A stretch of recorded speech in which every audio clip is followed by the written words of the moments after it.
this gold Porsche almost ran me over, and it was Ellen. I recently watched the Blackberry movie and thought, this is boring. My movie would be way better. We had some hilarious moments. We had a lot more fun than they had on Phillip Street. We went down this course of, instead of paying for influencers, we just stalked them. It's much more financially efficient and but weird. And trying to be frugal often lands you in weird scenarios. Hi, I'm Bob Mathers, and welcome to The Growth Mixtape, a podcast where I talk to the most interesting people you might not have come across yet. I find that these conversations give me new insights and perspectives about topics I didn't know existed. These conversations might not seem to have a lot in common at first. Just like songs and a mixtape, it creates something memorable and emotional. Today we talk to Tricia Mumby, storyteller, entrepreneur, and mentor to early-stage startups. Tricia is honest and vulnerable as she shares tough lessons from co-founding Mabel's labels with 3 best friends in a basement to selling it to the largest label company in the world. I love Tricia's take on celebrating failure, keeping your innovative spirit alive as your business grows, being shameless, and how she's worked to overcome imposter syndrome. How did Tricia end up with Sheryl Crow's guitar and almost get run over by Ellen DeGeneres? Please enjoy Tricia Mumby. Welcome, Tricia. This is super exciting. I can't wait to get started. I really appreciate you coming on the show. No problem. I'm excited to be your first guest. I know. Well, and so I've got obviously a ton of questions, but one thing that you and we were chatting yesterday in preparation for this, and one thing you mentioned in passing that I had totally forgotten about, and I'm going to ask you about right off the top because I don't want to forget. How did you end up with Sheryl Crow's guitar? Well, I went to an event called, I can't remember what it's called, but it was an event that Inc. magazine used to put on, and it was awesome. And it really had no agenda, it had no theme, and you just sat at the Grand Ole Opry with all entrepreneurs. You had to be a founder, you had to fill out a little quiz. And because it was in Nashville, one of the sponsors was Sony Music, and they put up a bunch of new artists in front of us to get to know us. And like I met Dan and Shay also. I met the guy from Drunk on a Plane. Like I met a bunch of guys that were not famous yet. And it was awesome. And so anyway, they had this Twitter thing, like the first person to tweet the answer to whatever. And of course, I'm pretty fast at Twitter and I'm very competitive. I'm a winner. I win things. I'm a contester. I play contests every day. I enter a contest every day, often win. So I won. And so I got to go backstage and all those artists were back there. And they were awesome. And the prize was a signed guitar from Sheryl Crow. And I don't play guitar, but I have never, ever been cooler than walking through the Nashville airport with a guitar case. I was going to give the guitar away and get the guitar case retrofitted into a laptop case just so I could feel that cool every day. And I didn't do it. But one day maybe I will. It was pretty cool. That's awesome. I do remember you telling me that story. When you mentioned the Drunk on a Plane, I think it continues to this day, maybe because of that story, to be one of your favorite songs. And you were telling me about this song because I don't think anybody had heard it, as you mentioned. And I'm like, what a ridiculous, terrible song. And of course, now it's like a country classic. There was another guy too that's now really famous. And I can never remember his name until he comes on the radio. And I'm like, I met that guy. And Dan and Shay, of course, have become really famous. Remind me, what happened to the guitar? I gave it to a friend who was raising money for the breast cancer walk in Toronto. So she had a raffle for it and sold tickets on it. And so somebody in Kitchener has it, and she raised a lot of money with it. Right. Interesting. As you know, I do play guitar, but I guess it didn't occur to you to slide it my way. I think I did offer to, actually. It was too small for you or something. You're very particular. All right. That does sound vaguely familiar. All right. I've given a lot of thought to the things that we want to talk about today. I made a list. I think this is going to have to be a series of podcasts. So maybe you're going to be one of those people on SNL that comes back like 5 times because we've got much more than we could ever cover today. Full disclosure, you've been a coach and a mentor to me. And it's a big reason why we're here today. This podcast wouldn't be happening without kind of your encouragement and support. So that's amazing. And I know despite you being shameless at some things, which we'll talk about later on, I know you're also quite humble. So you probably don't want to hear me talk about how awesome you are and what a big part of my life you are. But so let's talk then about Mabel's Labels. This is the story of you and 3 of your best friends starting a label company in a basement and selling it to the largest label company in the world. And when I think about that, I'm wondering, when you think about that entire journey, what are those moments that when you look back and reflect on it, bring you the most joy? Oh, so many. I mean, we have had some hilarious, I recently watched the Blackberry movie and thought, this is boring. My movie would be way better. We had some hilarious moments. We had a lot more fun than they had on Phillip Street. We had huge ups and downs, but tons and tons of ups, ridiculous situations. I once almost got ran over by Ellen DeGeneres and went to her studio. I had a meeting with her marketing people, and I thought I was going to get to meet her, and I didn't. And I left through this back alleyway, and I was really sad. And this gold Porsche almost ran me over, and it was Ellen. I've met tons of celebrities, and been in weird situations with celebrities, and things. I'm like, what the hell is children's labels? How did that happen? We went down this course of, instead of paying for influencers, we just stalked them. It's much more financially efficient but weird. And trying to be frugal often lands you in weird scenarios. Somebody recently asked me that though. And one of my favorite stories or favorite memories of Mabel is, one of the things I take great pride in is becoming an excellent employer. We take a lot of pride in, we were an excellent place to work. And there was this woman, Paula, who still works at Mabel. And she came to us from a temp agency, and she worked for us every summer through the temp agency. And they don't get paid a lot at the temp agency because the temp agency takes, I'm sure you know. But we love Paula. And I always said, if I ever have a spot for another full-timer, year-rounder in production, I'm going to hire Paula. And one day it happened. And I said, Paula, called her into my office, and I said, we have a full-time position for you. And she started to cry. She had never had benefits. She had never had been able to go to the dentist. She'd never had benefits for her kid. She was a single mom, living in Hamilton, getting screwed around by temp agencies. And it was one of the loveliest moments. And I recently went back to Mabel for the 20th anniversary, and Paula was there, and she's still it made an impression on her too. And just the gratitude and the happiness that some of our long-term employees have had. And certainly there are people that maybe are disgruntled, and maybe someone will listen to this and say, no, she was terrible to work for. And that's fine. Not everyone's a fit for the culture we had, but the people, we have a lot of long-term employees and that are very, very grateful. And we've had a lot of fun. So Paula, I'd say Paula is one of my things I remember most. That's amazing. 20 years. What was that like? It was weird because I no longer work there. We sold the business. And since I left in 2020, they did a gigantic renovation. It looks beautiful and fancy, and spent all kinds of money that I wouldn't have spent, and made decisions. One of the things when I left that I didn't really want to do was live through that renovation. And that was part of one of the things that made me leave when I did. And so Karma, who took over my job, made fabulous decisions. It looked amazing. And it was fun to see some people stuck around after I left. But honestly, there were so many strangers, and that was weird. It's interesting, even listening to you talk about it, you still use the term we a lot, like you're still there, right? It's a little mix of, and I guess that'll change over time, but I don't know. I still send them the odd email. I just saw this on the website and that's wrong. You need to, I'm still a bit of a tip giver. There will be a day where I don't know anyone there, and I will stop doing that. I wonder, and maybe it's some of the work that I do is customer journey mapping and stuff. And so I think of your journey at Mabel's visually, and I map it out from, 4 friends in a basement to the big exit. And so you can map those moments of joy along that journey, and with green poker chips.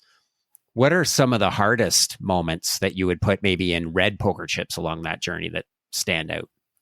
It's funny you say that, because we actually had a wall in our old boardroom of exactly that. We put every single year and every big milestone, and we only put the happy ones.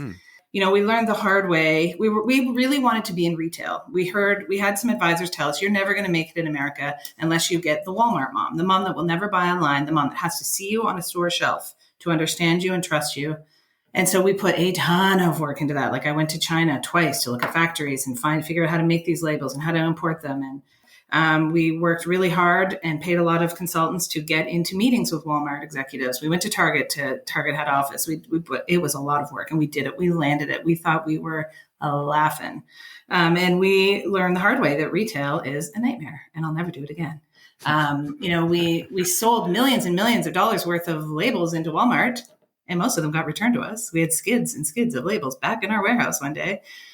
And the same thing can happen with Amazon too. I see a lot of my current customers. I work as a mentor now for direct consumer businesses, and everybody thinks that retail is the holy grail and Amazon is going to save their life, and it is not. It's a dark place only because we wanted it so bad. It's something it's sort of like Oprah's favorite things, which is the second most disappointing thing that we wanted really bad and couldn't get. It's just one of the things that like we managed to get press in everything we ever wanted. I want to be in Good Housekeeping. I want to be in the Wall Street Journal. I want to be, okay, maybe we didn't do that, but we were in Forbes. We were in every parenting magazine, People magazine, like monthly because of our celebrities stalking. But we couldn't get into Oprah's favorite things. And we tried every year to the point that one of Oprah's producers finally phoned us and said, who are you? And why do we keep getting mail from you? What is happening here? We said, we really want to be Oprah's favorite thing. How does it work? Give us the scoop. And we kind of knew how it worked. She said, you're never going to be Oprah's favorite thing. She doesn't do children's things. And I said, you're wrong. She has done. And, I knew exactly what had always been Oprah's favorite things. Okay. But it's also not expensive enough. And I said, oh, which labels did I send you? And she said, oh, they're pink and blue. And I said, oh, I meant to send you the Swarovski crystal labels. They're selling for 15 labels for $75 US. I'm sorry, someone has made a mistake. I'm going to get those to you right away. That was utter bullshit. Immediately hang up the phone, get my product development person in. You need to go to Toronto and find little tiny Swarovski crystals, find some airplane glue, maybe buy a mask. This sounds dangerous, tweezers. And we created labels that don't really exist. Figured we went to some store and found some bougie packaging and pretended that's how it was going to be packaged, made a fake product page for it. I think we might have even made a fake website URL for it just so it really looked legit. And they did call back and said, we got them. Okay, we're going to consider them. And no, didn't happen. We were never Oprah's favorite thing.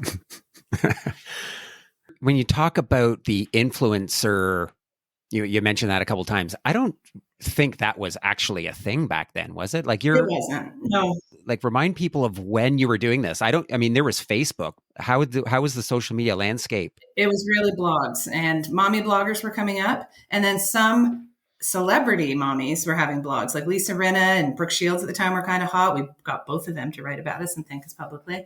And Twitter was instrumental for that. We'd be able to figure out who their assistants were, who their real life friends were. Lisa Rinna owned part of a baby store on Rodeo Drive. So you could just figure out how to get mail to them by figuring out who they were connected to on Twitter. Now social media is so enormous, it's much harder. But when everything was really small, it was easier.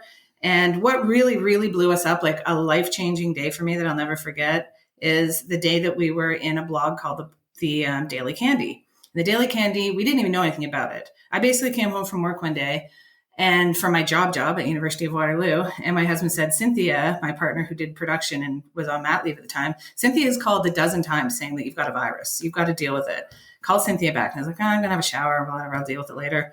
Get out of the shower. Joe standing at the door. You've got to call Cynthia. She's called again. Your website has a virus. I'm like, okay. So I opened my mail and there were hundreds of orders. And I was like, oh my God, we do have a virus. Like, at the time we were getting like 5 orders a week. And so I called the website guy who built our website in exchange for a foosball table. Kevin, we got a problem. We've got a virus. Every time I hit F5, more orders come in. Somebody's making fake orders on our website. And he looked at them and said, those are real. So I started looking at them and I made myself count to 10 and then hit F5, more orders would come in. It was just amazing. And so some of the comments said the Daily Candy. And then one order said, the woman's name, and in the comments, I told the Daily Candy about you. I hope you're busy. Call her. Who are you? Well, she lived in Santa Monica and she had connections to the editors at the Daily Candy. And the Daily Candy at the time was the hottest blog, but they had no editorial masthead. You could not send them things. You could not know who was in charge of it. The writers were anonymous. They had to find you. But this woman knew how to get to them. And I said, well, how did you hear about us? Well, she had just been visiting a friend or a cousin in Ottawa, and we had just been in Canadian Living magazine because of a friend of mine that went to journalism school, like blah, blah, blah, blah, blah, blah. Well, every celebrity, everybody who was anybody in New York or LA got the Daily Candy at the time. The who's who started ordering them, and they are, even though they weren't called influencers, they're all influential. What they're wearing, what they're doing, what they're buying. We all had to call in sick from our day jobs and make labels around the clock. We all had babies. We had to stuff the babies in the corner and occasionally feed them. And on this next day, we got a call from Global News heard about us somehow through the Daily Candy. And we also got a call from Martha Stewart's producers. We're wondering if you guys would like to be on Martha Stewart next week. Yes, we would. We would very much like that. Great. Send us a headshot. We will. Hang up, scream, freak out, Google what is a headshot. Go to a photographer. These photos are so bad. We've been up for days making labels. Those photos are infamously horrendous. But on the Monday, we were getting ready to go to New York. That she got indicted. The show got canceled. Didn't go Oh, see Martha Stewart. I'm digging those photos up. They're in my. I have a Mabel scrapbook with all the worst photos. So when I think about that journey, and I guess I'm thinking about the latter part of that journey with Mabel, it's such a unique opportunity to, as I said, start off with nothing, have a really successful exit, but you actually stayed on for a couple of years afterwards. Mm-hmm. You talked about the kind of guerrilla tactics that you'd use to just do crazy things and invent things and figure your way through challenges, that super agile, exciting whole startup world, and then land yourself in the largest label company in the world. What was that experience like? Well, as we got bigger, I mean, we had naturally started to get less risky, some of us anyway, some of my partners, some of our employees. My crazy ideas weren't always the most popular. I mean, we still squeeze some through, but I feel like that's something that happens to companies as you grow up. I remember once, we were pushing maybe 50 or 60 employees, 50 or 60 families are relying on paychecks from us. You naturally just get a little more risk averse. But big, giant companies are a whole other level of risk averse. Part of our deal was one of us had to stay on to run the business. So I stayed on as the GM, and I was there for 3 years, I feel like. And it was fun while it was fun. But again, I focus on the fun things. So there were lots of perks. CCL is an amazing company with factories all over the world. They print everything. They print our money. They print Australia's money. They print the euro. They print every container. We all have things around us that are made by CCL, I promise you, in every room of your house. And so I got to go into all these factories. And, if your company was doing well every year, you got invited to this very bougie trip in wonderful places around the world. And I flew in a private plane and like really cool things and met some amazing people. When the perks kind of dried up during COVID, I realized this is actually a tremendous amount of pressure for a lot less joy than it used to be. They said they liked the experimental ideas. They said they enjoyed my energy, but really I would take my energy into some rooms and they would nod and smile and then walk away. Like nothing would ever happen with it. And I mean, I could still do some things with Mabel, but I don't know. It just wasn't the same. I'm built for small companies, and that's why I love mentoring right now. That's why I absolutely love what I'm doing. Yeah, I want to talk more about mentoring, but first I'm wondering, I work with mentor startups, but I also work with much bigger companies too. And the bigger companies always want to act more agile and exciting and infuse some of that startup innovation into their big companies. It's really hard to do. It seems to be where great ideas go to die, or at least slow down. What guidance do you have for bigger companies that are trying to keep that innovation alive and act like a startup? I really just think get out of your own way. Like, I don't know it's like an ego disorder. They think that if they make a mistake, they're going to be remembered for it forever. No one remembers that burn. Only you. You're the only one that cares. And I don't think they like agility. I think they like to talk about agility. They like to talk about innovation.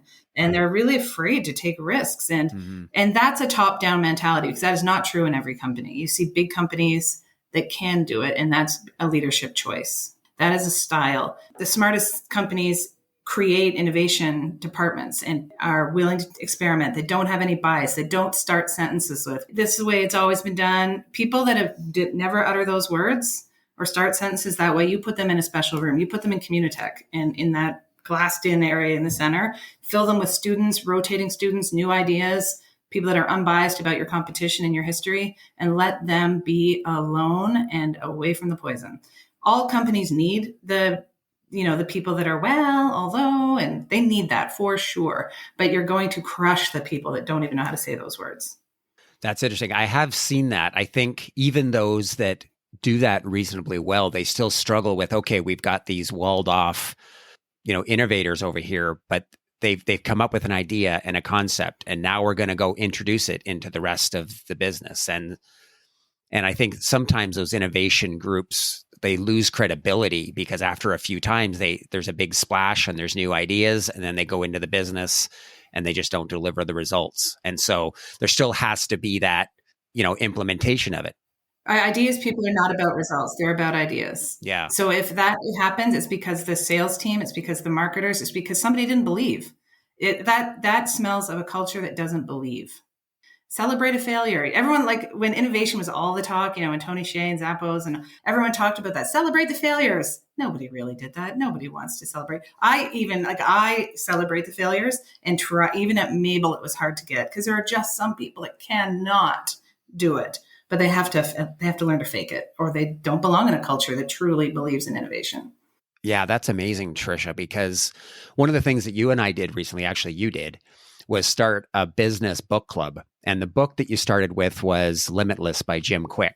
You had gathered a bunch of friends and started this book club. Maybe that's a topic for another podcast. But one of the things that I took away from that book, and it kind of ties back to what you were just saying, I think, is that these self-limiting beliefs that we all carry with us and are at the root of the reason why we don't try things or we don't do things.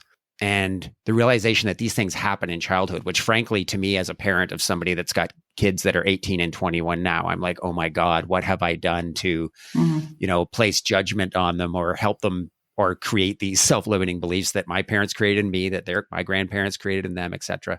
But I think that fear of failure, it does go back to that. Like the fact that it's such a part of so many companies means it's a very human thing. It is.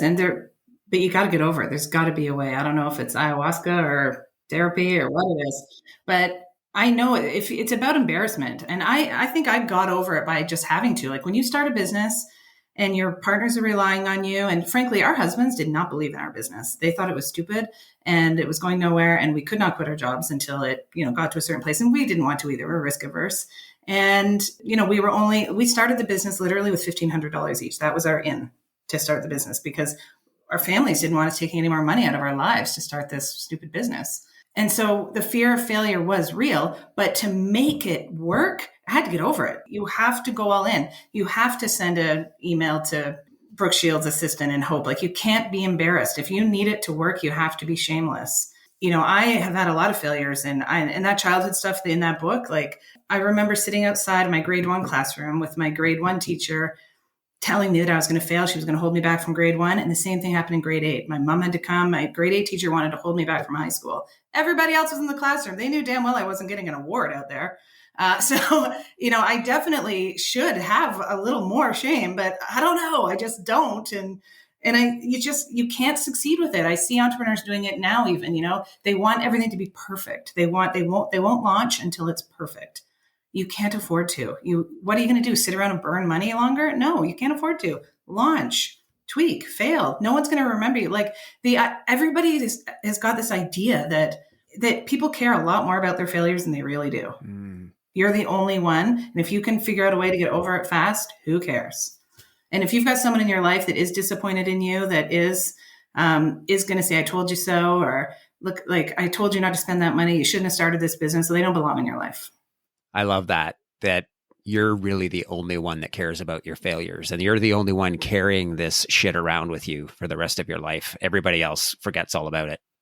I also wonder, when you say that, was it that experience at Mabel in those early days of just having to do it? Like, did the people that know you best go, where did Tricia find this courage and shamelessness? Like, was it the necessity of not having any choice that brought it out in you, or you just were always like that? No, I think it was just necessity. I think that, no, I don't think, and I think actually the people, so I started the business actually the same year, pretty much, that I moved into this neighborhood where I have tons of friends and they're kind of my grown-up life friends. And I think that just became part of my personality. Maybe they think I'm bold and an extrovert. I'm really not. But I just think I have learned to get ahead, to get what you want in life. You can't afford to do that. You're going to just sit and watch TV all day if you're not going to go and make the calls, knock on the doors, send the LinkedIn invitations, invite yourself, speak up, all of that stuff. I mean, it's just, I have learned that that's what you have to do. No one's going to wait around to make you successful. That's amazing, Tricia. You mentioned a couple of times about being a mentor. Did you have mentors coming up? Personally, I can look back. I never had anybody called a mentor. I look back and go, wow, I learned a lot from that person. But I didn't have a coach or a mentor. Did you have that? And what's that been like as you're now putting on that mentor hat and all of a sudden you're the person with all the experience that people are looking to learn from? Yeah, we definitely did. But yeah, the word didn't exist. That's for sure. But we just knew we needed help. And again, I think it just came from we couldn't afford to screw it up. Even while we were ideation, before I had a website built, I took a very influential class at University of Waterloo by Larry Smith, and it was Econ 220, and it was his first year teaching it. Now, Larry Smith is a very famous prof. His classes are thousands of students now. But at the time, there were like 30 of us in the class, which was a huge opportunity to just be with Larry and 30 people. So I kind of got to know him. But then, fast forward 10 years and I'm starting this business. So I just went and knocked on his door one day. Like, I don't know if you remember me, but I'm starting this business. I don't know if it's a good idea. I had to line up at office hours amongst the students. It was hilarious. And then he shooed all the students away because he thought I was more interesting, which was a win. And yeah, he gave us some advice and he just said, come to me in a year. I want to know what's going on with this. And then we just kept going back to him. And then, he would give us advice. Like he said, you need a better accountant. You're getting screwed around by your accountant. You're making bad choices. He hooked us up with this guy, Bill, who was one of Larry's students also. And Bill is the most amazing accountant. Shout out to RLB. And he is way more than accountant. And he set us up for success accounting wise and financially and all of that stuff. But then he would also meet with us annually to do strategic planning. And he taught us about budgets and SWOT analysis and skills inventory and stuff that we didn't know about. Like maybe people with MBAs know about that stuff.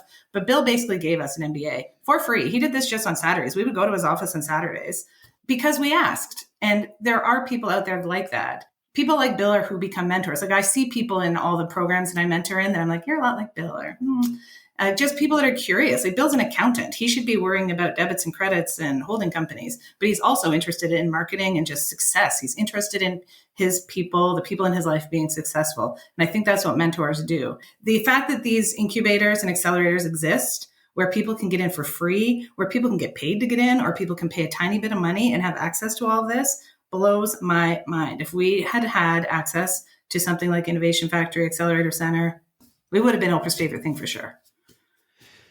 Yeah. And I wonder, one of the things that's occurred to me as sometimes I talk to people that are looking to get into, customer success or sales in B2B SaaS or get out of it, looking at what's going to happen in the next season of their life. And we explore the things that they're good at, et cetera. One of the things and I've found this for myself too, I don't think we have any idea the experience and the skills that we've amassed. Like we tend to think of ourselves as, well, I'm good at this. I think we really do ourselves a disservice. So how does that resonate at all with you? And how does that change how you mentor people? Absolutely. Like when we first got the call that somebody wanted to buy us, those were also dark days, I will say, because we really were thinking like, God, if we don't have Mabel, what are we? I don't even have a university degree. While I went to university, met a lot of cool people, I wasn't a raging academic success. And I studied economics. I got most of a degree. I think I'm a French credit short. I don't have any other skills. I worked in printing. I've only ever worked in printing. So I was like, what am I going to do? Go run a printer again? Open up a Kinko's? Are these still around? I didn't know what I was going to do. And I really thought I had no useful skills. I don't have an MBA. All the people that I know that give lectures, they have MBAs or I don't know what. And some of my partners felt the same way. And it was hard to think what was going to happen. And so I did take a gap year. Like when I left, I said, I'm going to do nothing for a year. And I just put on my LinkedIn, I'm open to interesting things, only interesting things. And people did call me like immediately. And I don't know, that was a bit of a boost, I guess. The first accelerator I worked for was the Innovation Factory in Guelph, the Forge. And I actually told them, they're like, well, what's your specialty? What can we make you a mentor of? And I said, I can help people with children's products on the internet. I thought that's all I knew how to do. And so I never got any calls. I don't have a lot of children's products, retail products, companies. And I just didn't realize that everything I know about SEO for Mabel is applicable everywhere. Everything I know about PR for Mabel is applicable everywhere. Everything I know about just being aggressive and shameless, entrepreneurial attitude, even a P&L. Like it turns out I can read a P&L and spot the problems. I didn't know that. Because I don't have an accounting degree, I just would never think I could be useful there. But as an entrepreneur, you have to do everything. Yeah. I mean, as somebody that's, seen you work with clients, yeah, it's absolutely amazing. And I think it really helps to, it's a lonely, hard journey, right? They really need to talk to somebody sometimes that they know has been through it. It's sometimes as much about sort of counseling and listening as it is about, hey, here's how to solve your SEO problem, or here's how to drive traffic, etc. Mm-hmm. That definitely is. I do have some sessions where I go to make my notes after and I say, hey, it was just a counseling session. Like it is sometimes just, they're lonely. They don't know what to do. They're frozen. They're frozen, I think is the best way to describe it. And it is lonely. And I always tell people when I meet solo entrepreneurs, I pat them on the back and say, good for you, because I know I could never do it.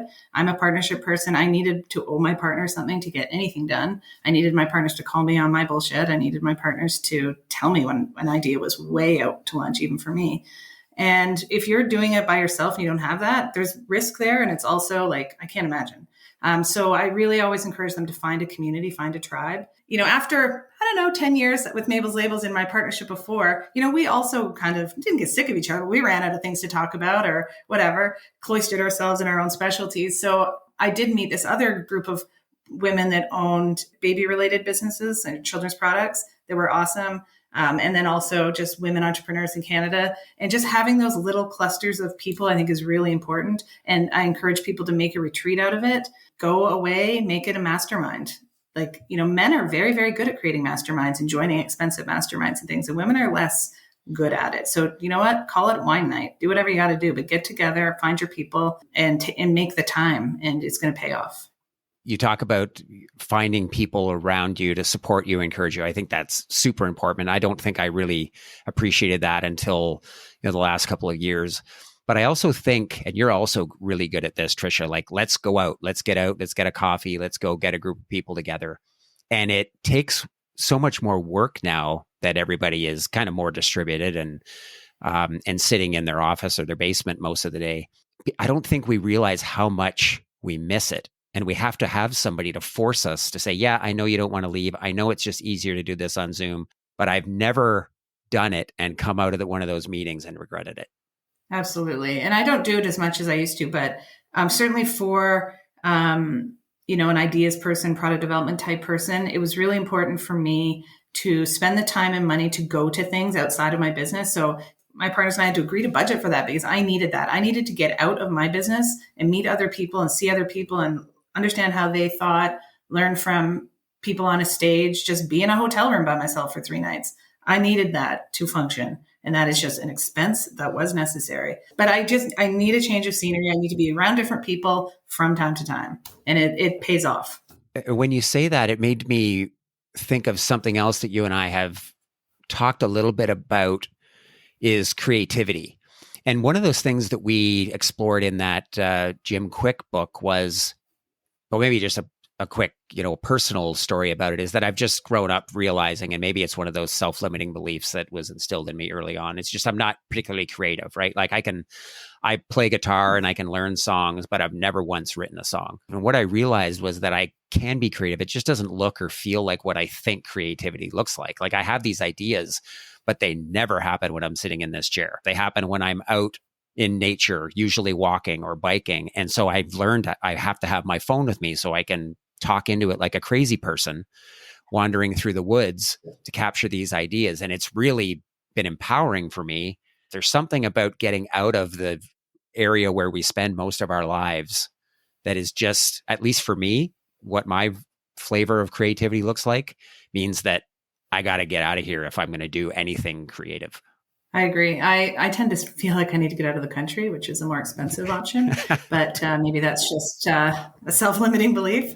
And that is a self-limiting belief, Bob, because I know that's not true. I think of you as a very creative person. I see you come up with weird ideas. I see the way you decorate your house for Halloween. I've seen you come up with weird costumes that are all in your head. You just show up. Your wife doesn't even know what you're showing up as. So that's funny that you say that, because that's not true. Throw that away.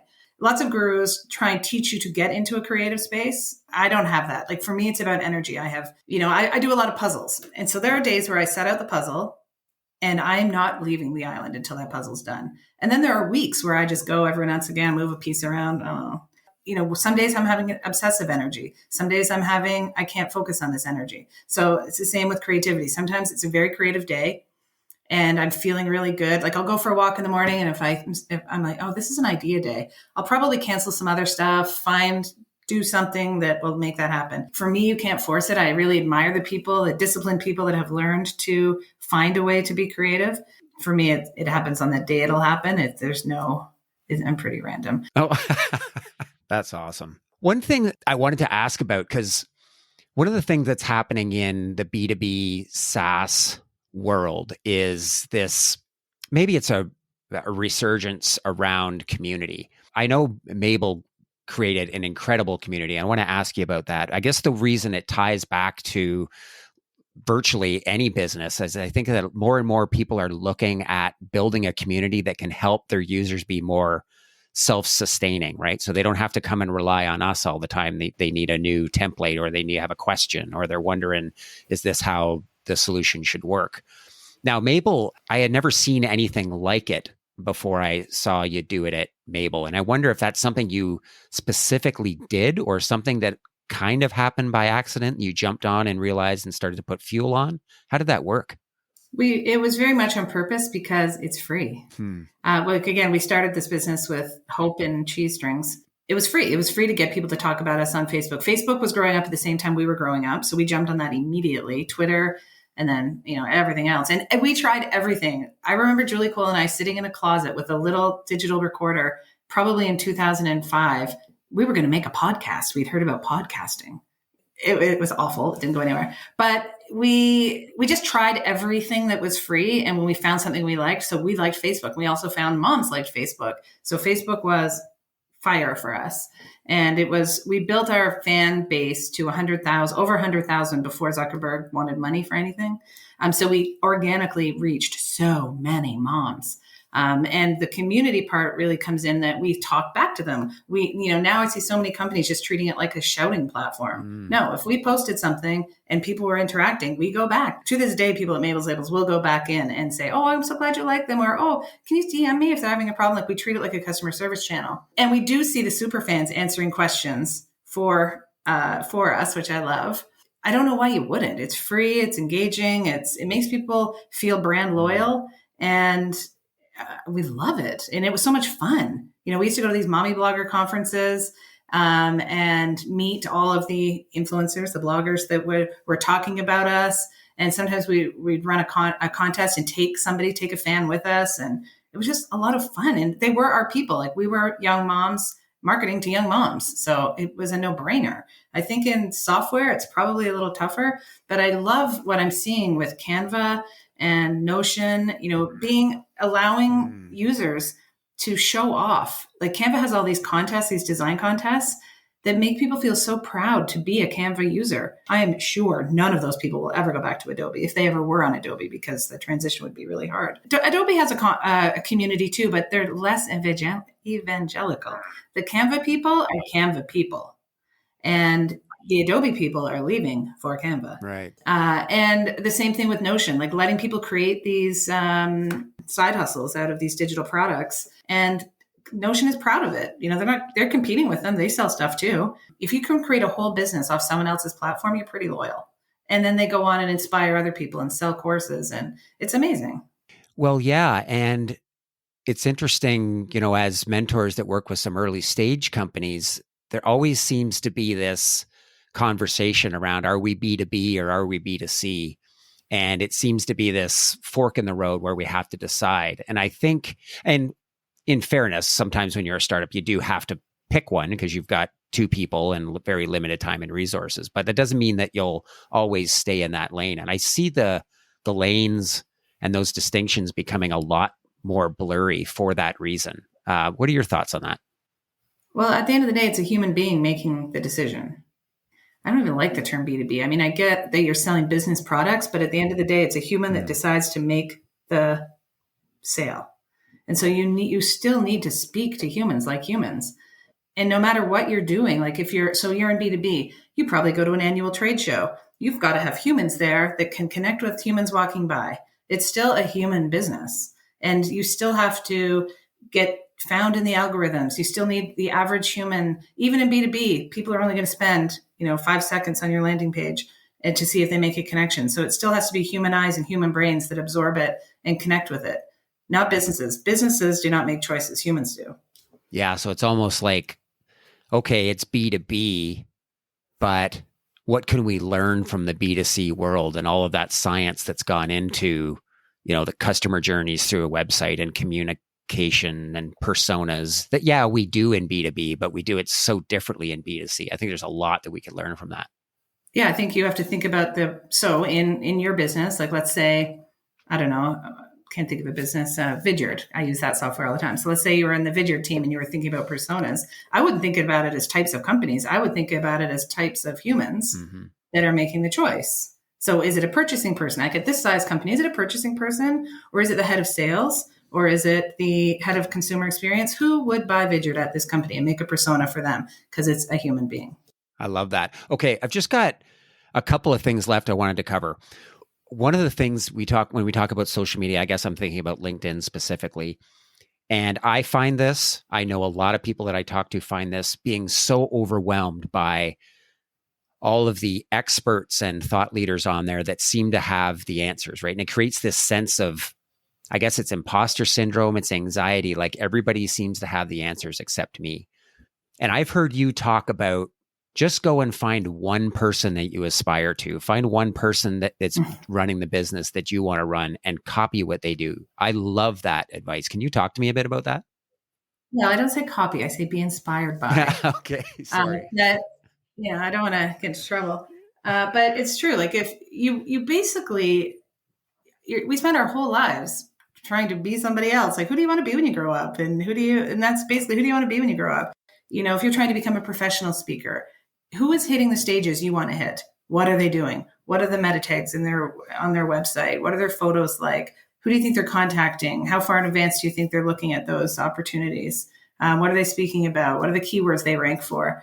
It's pretty kind of easy. Once you can really focus on who you want to be, you know, so in a business, who do you want to be? I want to be this company. And you look at them and you're like, wow, they are killing it. You should want to be that company. What keywords are they ranking for? What is their website set up?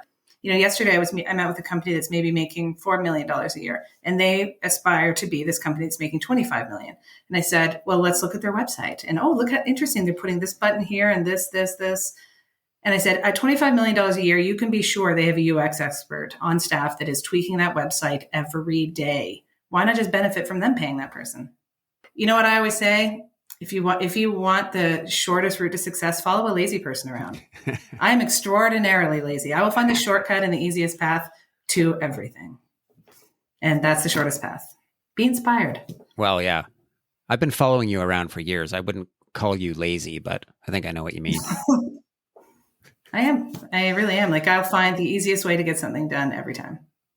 And I do think having that one expert, you know, sure, they may not be doing everything you need to do, but it's empowering. It's like, okay, I can't follow 20 people. It is, because if you're looking at everybody. Yeah, right. No, especially with advice. Like I give a lot of SEO advice, and I don't call myself an expert because I really think you have to be heads down, nerding out 24/7 if you're going to call yourself an SEO expert. But there are some out there. So so I say, follow Avinash, follow Neil Patel, listen to Gary Vee, just to sprinkle some fun into it. Just listen to them and stop listening to everyone else, because it's going to be overwhelming. You know, you've got all these people on TikTok trying to sell SEO courses and sign up for this. And they give you a little nugget of information that you're like, that might be true. So you buy their e-class. Well, Neil Patel's not doing that. He's at a different level. And so I don't know if they're the right gurus. That's who I listen to. And that's my advice. It's just listen to a few people. Otherwise you're just going to be ping ponging between ideas and you're not going to get anything done. I'm going to do more of that. I'm going to go find my person. I've got a couple people in mind, but that's great advice. I think everybody could benefit from that. So my last question is kind of what I call my track 8 question. I might have talked to you about this before. I've got this theory. I think both of us are old enough to remember when we'd actually go buy a vinyl record or a cassette. The artist put a lot of thought into this. Thing's got 12 songs and number 1 is this and number 2 is this. And they agonized over that. And now kind of that's all gone because everything just gets shuffled around. But the thing that I noticed always is that the songs that when I would listen to a new album, there were songs that were, people like them right away. Like, oh yeah, I love that song. And then there were songs, and they were usually around track 7 or 8, which is why I call it track 8. I don't get this. This is weird. I don't like it. But after 20 listens, I'm bored of the first ones, the ones that I immediately liked. And the ones that are my favorite songs 20 years later are the track 8s. And I think this applies to people. It applies to products. And I'm wondering if you can think of anything that's a track 8 in your life, whether it's a person or a product or a show or something that, God, you really didn't get it at first, but now you can't live without it. Gosh, I don't know how to answer that. There probably is something. I don't know. You stumped me. That's a tough one. What would be an example for you? I don't know. Maybe you're a track 8. You're definitely somebody in my life that I can't imagine living with now. I don't know, remember if we hit it off at first, or if we were like, or you were thinking maybe I'm your track 8. I wasn't trying to trick you into telling me you're track 8. My track 8. Oh, okay. Then you are definitely. I'll give you that. Oh, definitely. Actually, I will say probably all of my answers are people. So this is a terrible way to live, and I understand that, but I do basically go into every room like, not going to like this person. Here we go.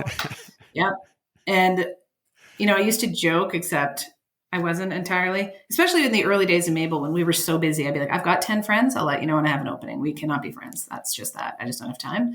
And yeah, I have a pretty bad attitude about human beings.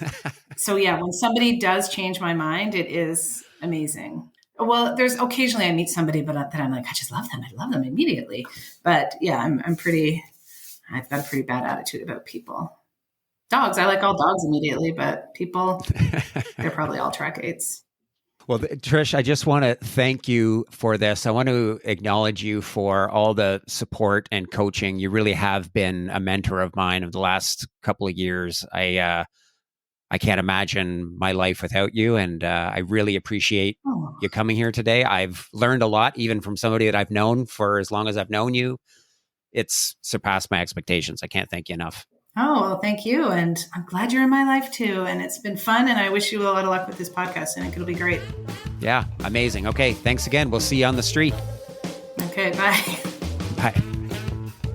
The Growth Mixtape podcast with Bob Mathers is produced by Bespoke Projects. Music by Jean-Michel Walter Cronkite. If you enjoyed this episode, please take a moment to follow and rate us.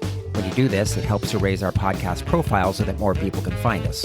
If you want to connect, you can find me on LinkedIn using the link in the show notes.